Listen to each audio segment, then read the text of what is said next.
ঠাকুরগাঁওয়ে vote কেন্দ্রে প্রবেশ করে ব্যালট পেপার ছিনিয়ে নিয়ে জাল ভোট দেওয়ার সময় হৃদয় হোসেন নামে এক যুবককে আটক করেছে পুলিশ।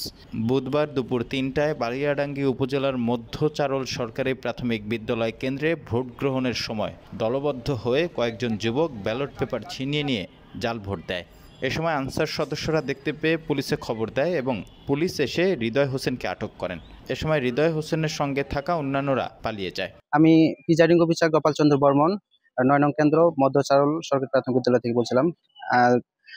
2টা 15 মিনিটের দিকে একজন অবৈধ পন্থা অবলম্বন করে ভোট দিতে আসার চেষ্টা করছিল। ওই মুহূর্তে আমাদের আইন শৃঙ্খলা বাহিনী তাকে সিজ করার পরপরই আমি আমাদের যে বিজ্ঞ ম্যাজিস্ট্রেট স্যার আছে, ওনাকে ফোন দেওয়ার কিছুক্ষণ পরে উনি এসে আমাদের রুমে, আমি আমার রুমে আপনার আটক করি। আটক করার পর উনি এসে আপনার ভ্রাম্যমাণ আদালত আইন অনুযায়ী 7 দিনের বিনাশ্রম কারাদণ্ড দেন। আটককৃত হৃদয় হোসেন বালিয়াডাঙ্গি উপজেলার ১ নং পারিয়া ইউনিয়নের পিয়াজুপাড়া গ্রামের নাজিম উদ্দিনের ছেলে। বিষয়টি ঢাকা মেলকে নিশ্চিত করেন কেন্দ্রের দায়িত্বে থাকা প্রিজাইডিং অফিসার গোপাল চন্দ্র বর্মন।